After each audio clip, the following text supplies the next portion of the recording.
Let me tell you about my aunt, the self-proclaimed queen of our family. She is the kind of person who makes you wonder how someone so unpleasant could possibly be related to you. I've had to deal with her my entire life, and trust me, it's been a special kind of torture. When I was a kid in a small Midwestern town, family gatherings were a big deal. My parents always stressed the importance of staying close with relatives, which meant frequent visits to my aunt's house. She acted like she was better than everyone, especially us kids. We weren't allowed to sit on her couches, use her bathroom, or talk unless she spoke to us first. At family get-togethers, she made sure the kids ate outside or in the garage, even in the winter, just so she wouldn't have to hear us. My aunt had this bizarre habit of playing favorites among the family members, but the position of favorite rotated faster than the seasons. One month my cousin would be the golden child, receiving gifts and praise, and the next month they'd be practically disowned because they didn't compliment her new haircut enthusiastically enough. Everyone walked on eggshells around her, afraid of becoming her next target. She was nasty when it came to anyone who wasn't exactly like her, meaning white, middle class, and born in our small town. Her comments about my biracial cousins were disgusting, and she'd make no effort to hide her disdain for my uncle's second wife who had immigrated from the Philippines. I managed to escape much of her toxicity when I left for college, limiting our interactions to major holidays and occasional family gatherings. But last summer, I couldn't avoid her when our extended family decided to have a big reunion to celebrate my grandparents' 60th wedding anniversary. The reunion was set to be a 3-day event at a rented lakeside property. My parents had asked me to help coordinate since I had experience planning events for my job. I was genuinely excited to see everyone. Well, almost everyone. 2 weeks before the reunion, I received a call from my aunt. She immediately launched into a discussion about sleeping arrangements, declaring that she would be taking the master suite in the main house. When I explained that my grandparents would be staying there since it was their anniversary celebration, she became indignant.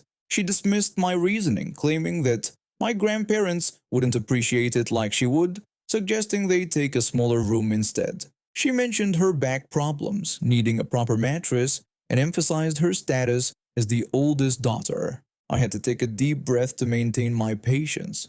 I explained that the arrangements had already been decided, with my grandparents in the master suite and her in the blue room on the second floor, which had its own bathroom and a queen bed. She responded with outrage, claimed she had contributed the most to the family, and hung up before I could say anything else. Over the next 2 weeks, she called everyone, my parents, my uncles, and even my grandparents, trying to get her way. Nobody gave in, which only fueled her anger. When the reunion day finally arrived, I got to the property early to help set up. My parents and cousins came to assist, and everything was going well until my aunt arrived 3 hours earlier than expected. She stormed up to the house pulling 2 enormous suitcases, didn't even say hello, and went straight to the master suite to start unpacking. My dad noticed and went to confront her. He questioned what she was doing, reminding her the room was for my grandparents. She smugly replied that she had arrived first, citing possession as 9/10 of the law, and suggested they take the blue room instead. When my dad insisted that wasn't how things worked and reminded her of the agreed arrangements, she became defensive, insisting she deserved that room and hadn't agreed to anything. Their argument continued until my grandfather arrived. He used a stern voice I rarely heard from him, telling my aunt to move her things immediately. She reluctantly complied but muttered about disrespect and ingratitude the entire time. At dinner that evening, my aunt gave everyone the silent treatment, dramatically sighing and rolling her eyes whenever someone spoke. When my grandmother asked for the salt, my aunt pretended not to hear. It was childish and uncomfortable, but we all tried to enjoy ourselves despite her behavior. The next morning, I was coordinating a family photo by the lake when my aunt showed up wearing a floor-length white gown that looked suspiciously like a wedding dress. My grandmother pulled me aside with concern about my aunt's inappropriate attire, noting that this wasn't her event to steal attention from. I approached my aunt, trying to be diplomatic. I complimented her dress but suggested she might want to change into something more casual for the family photo since we were all wearing blue and green. She smugly told me her dress costs more than my entire wardrobe. She refused to change her outfit because some color-blind amateur was trying to dictate what she should wear.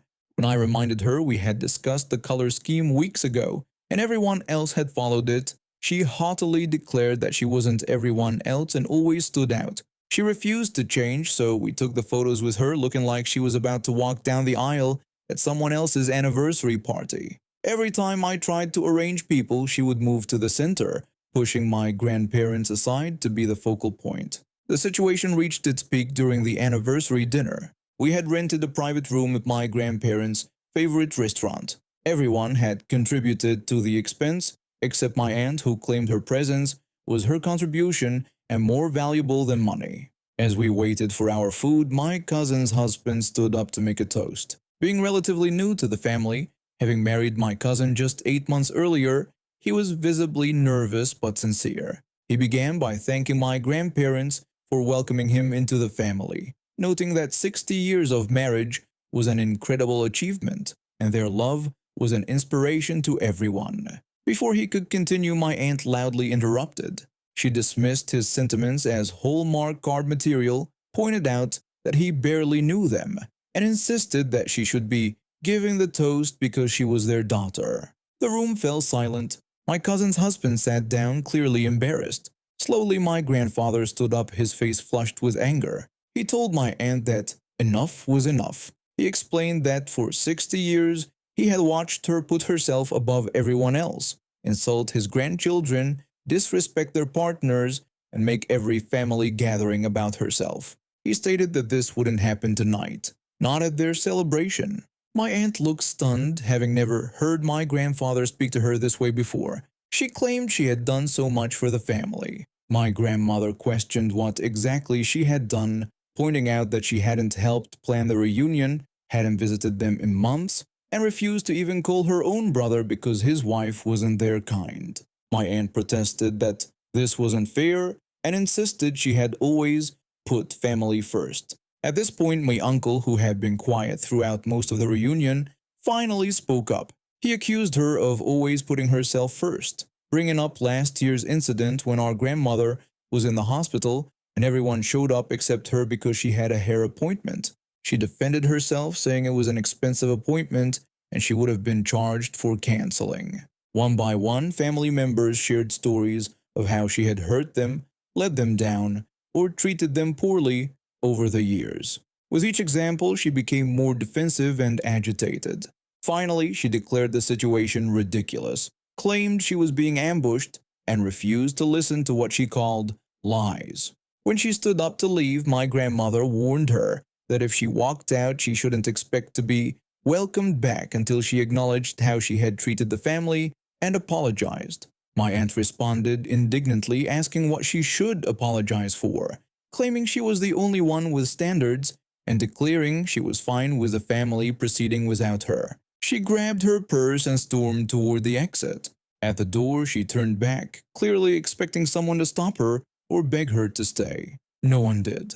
The silence must have been deafening for her. After a moment of awkward tension, my grandfather raised his glass in a toast to family, those who show up, support each other, and love unconditionally. He wished for 60 more years of that kind of family. Everyone raised their glasses, and the celebration continued with a noticeably lighter atmosphere now that my aunt's negativity was gone. Later that evening, as we enjoyed dessert, I received a text from my aunt. She claimed we had made a terrible mistake, would regret pushing her away, and not to expect her at Christmas. I showed the message to my mother, who remarked that it sounded more like a gift than a threat. We all laughed, and for the first time in my memory, a family gathering felt completely comfortable and genuinely joyful. The reunion continued for one more day, and it was the best family event I can remember. People laughed freely, the kids played without being shushed, and even relatives who usually kept to themselves joined in the activities. My aunt didn't show up for the final day, but she sent numerous texts to various family members, alternating between playing the victim and threatening to cut people out of her will. Nobody responded, which only prompted more messages. It's been 6 months since the reunion, and true to her word, my aunt didn't attend our family Christmas. Instead of her usual dramatic performance stealing focus from the holiday, we had a peaceful celebration filled with genuine warmth. My grandparents seemed decades younger without the stress of mediating her behavior. The family group chat has been buzzing with plans for the next gathering, a summer barbecue at my uncle's place. For the first time, nobody is anxiously wondering how to manage my aunt's demands or tantrums. We're just looking forward to being together. I've lived in this small apartment complex for about 3 years now. It's nothing fancy, just a modest building with 12 units and a communal parking lot that has no assigned spaces. Well, except for two disabled parking spots near the front entrance.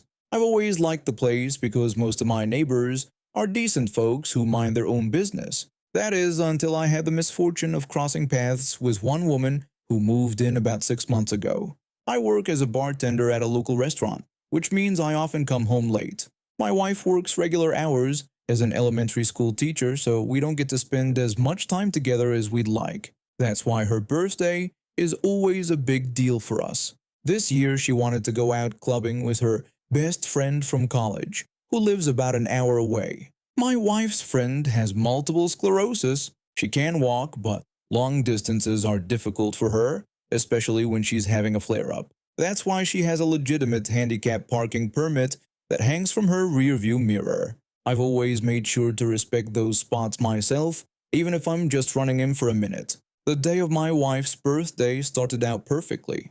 I had the day off and made her favorite breakfast. We spent the afternoon together, and then her friend called to say she was on her way.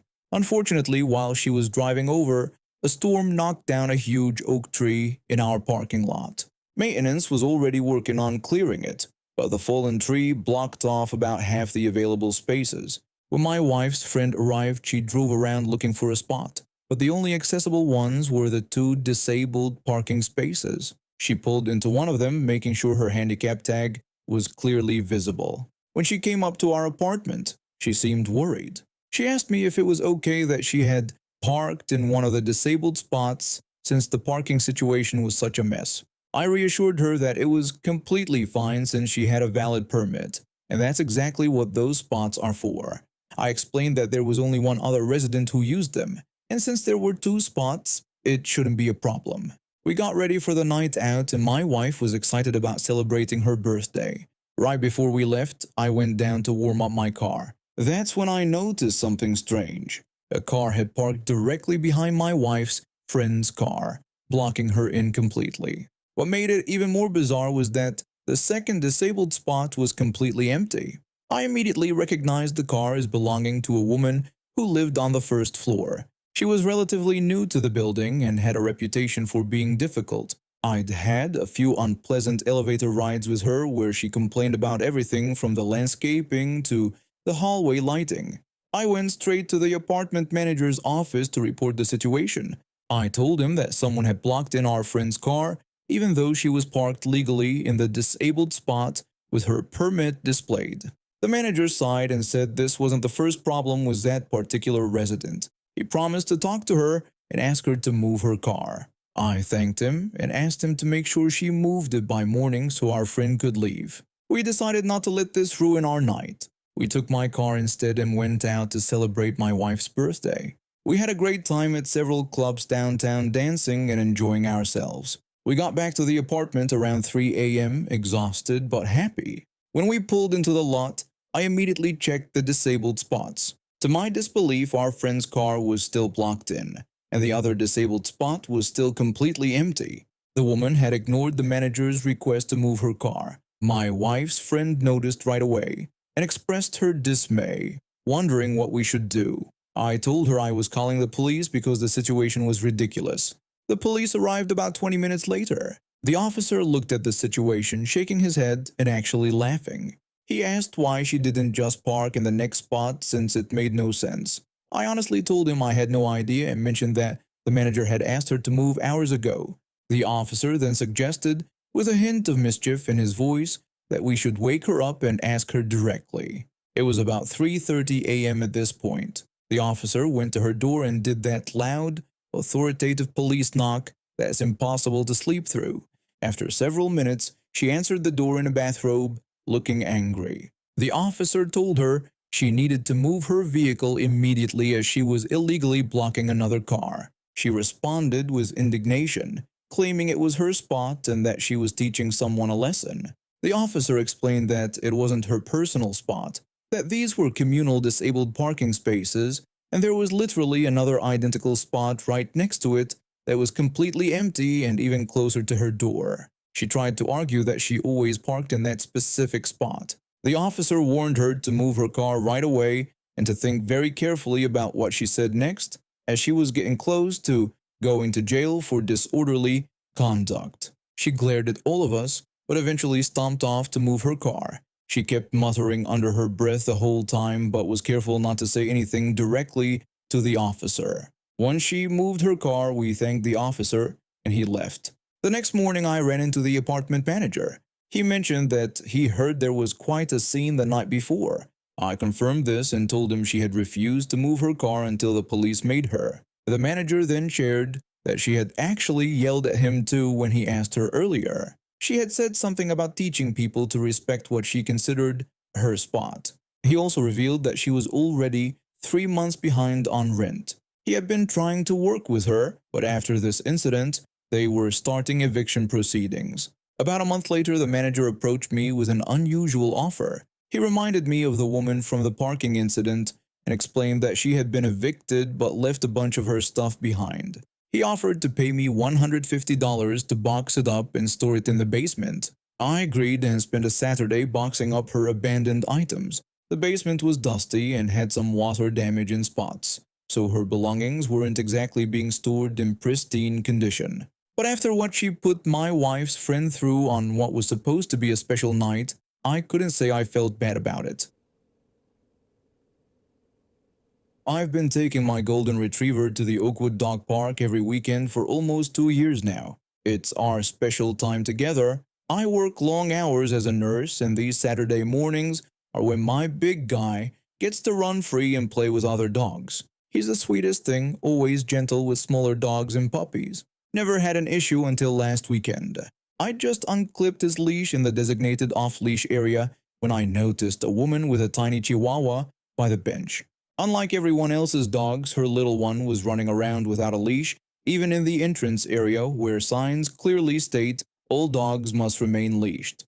I didn't think much of it at first. We were all there to let our dogs have fun, right?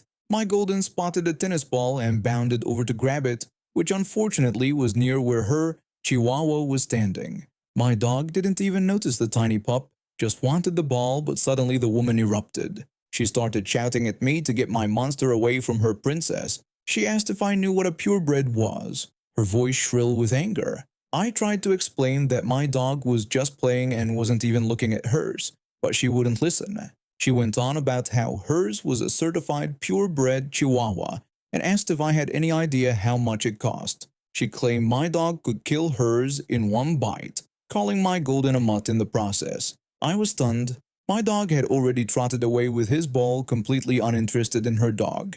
I told her that this was a public dog park and all dogs were welcome regardless of breed or size. She insisted that when her dog, which she called Princess, was there, she deserved priority. She mentioned paying taxes for the park as if that gave her special rights. By now, other dog owners were watching the scene unfold. My golden came back, dropping the ball at my feet, wagging his tail. The woman physically stepped between our dogs. She demanded that everyone needed to leave right away because her purebred needed exercise and claimed our mongrels were endangering her dog. Another dog owner spoke up, telling her that's not how public parks work. She responded by threatening to call animal control. She said my golden dog was aggressive and dangerous, though he was doing nothing but sitting calmly. She pulled out her phone and made the call right there, describing my perfectly calm dog as a vicious animal attacking smaller dogs. I was furious but decided to wait for animal control to arrive so I could explain the situation. 20 minutes later, an animal control officer showed up. The woman immediately ran over. She frantically pointed out my dog to the officer, claiming that the golden one had tried to attack her princess. The officer looked at my calm dog sitting beside me, then at her chihuahua running freely around the park without a leash. The officer asked her if that was her dog running without a leash. She defended herself by saying it was a purebred that didn't need a leash because it was trained. As if on cue, a toddler visiting the park with his parents squealed at the sight of the tiny dog and started chasing it. The Chihuahua, far from being the perfectly trained purebred she claimed, panicked and bolted, racing around the park with a giggling toddler in pursuit. The officer told her that the city ordinance clearly states all dogs must be leashed except in designated off-leash areas, regardless of breed or training. The officer wrote her a ticket for violating leash laws. She turned bright red, screaming about how she'd sue the city and have everyone's dogs confiscated. She threatened the officer's job and asked if he knew who she was, trying to intimidate him. The officer simply replied that she was someone getting a $150 ticket. It took her 10 minutes to catch her Chihuahua, which had found refuge under a bench, trembling from the toddler's attention, not from any other dogs. An elderly man with a poodle walked over to me. He told me he'd been coming to the park for a very long time, and that was the best entertainment he'd seen. He added that my dog was a good boy. My golden just wagged his tail, completely oblivious to the drama he'd supposedly caused. We've been back twice since then, and thankfully, there's been no sign of the purebred princess or her owner.